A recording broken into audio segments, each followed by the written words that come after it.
Bonjour, on se retrouve en vidéo aujourd'hui vendredi. J'ai écrit des petites choses ce matin que j'avais envie de partager avec vous.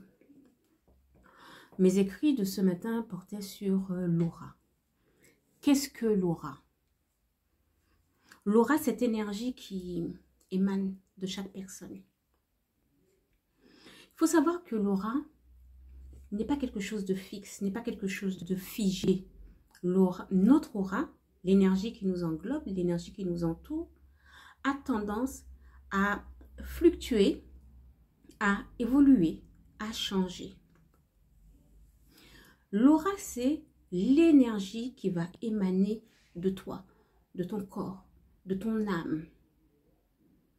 L'aura, c'est l'attraction.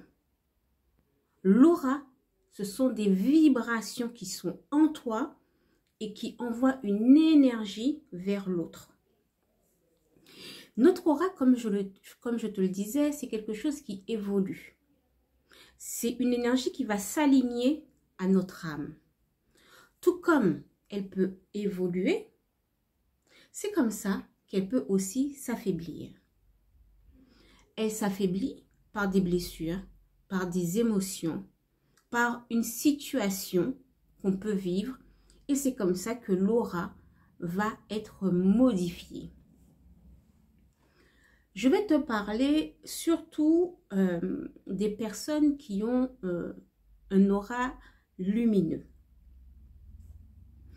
Les personnes qui ont un aura lumineux, ils vont avoir tendance à attirer des personnes, des âmes blessées.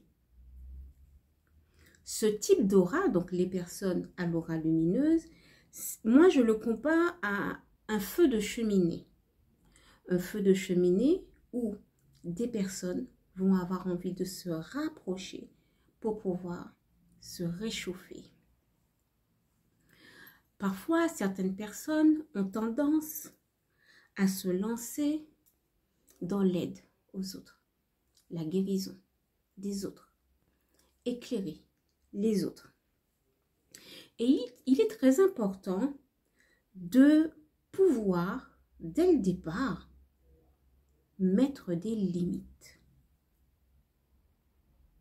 Car à force que ton aura est sollicitée par la lumière qu'elle dégage, tout comme elle est lumineuse, c'est comme ça, l'ampoule peut scintiller et arrêter d'émettre de la lumière.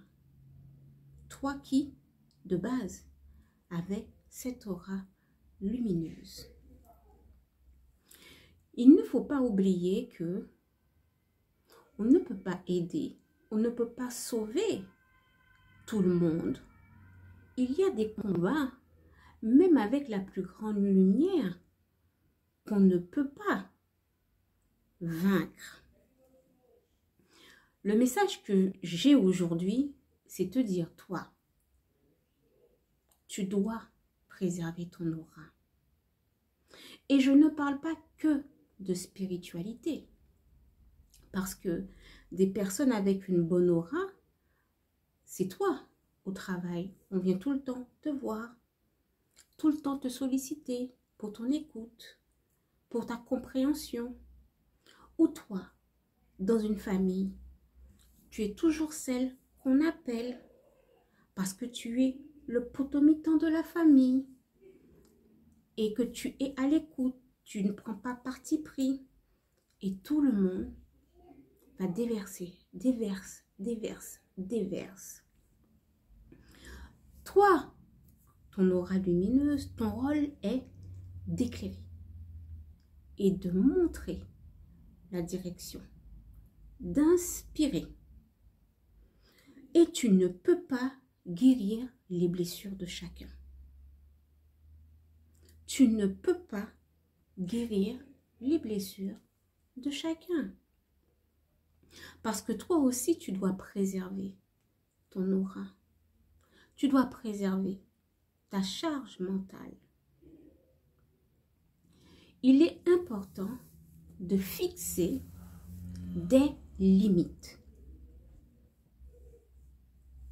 Et parfois, c'est cela qui est difficile au début de fixer des limites.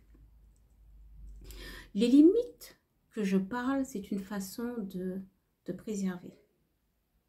De préserver ton équilibre pour justement pouvoir aider, pouvoir apporter ta lumière aux personnes qui ont envie de s'investir et de s'impliquer sur eux. Aux personnes qui entendent, mais qui font plus que entendre, qui assimilent, qui prennent conscience et qui ont envie de cheminer parce que certains entendent, mais ils n'entendent pas. Est-ce que pour cette partie qui entend, mais qui n'entend pas, est-ce que tu ne devrais pas conserver cette aura?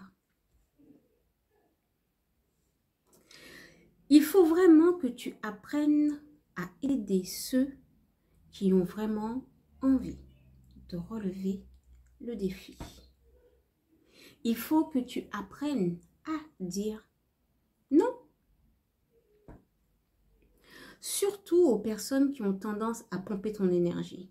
Aux personnes qui ont tendance à ne pas chercher, se dire directement que elle est là, je lui pose la question, pourquoi je vais chercher?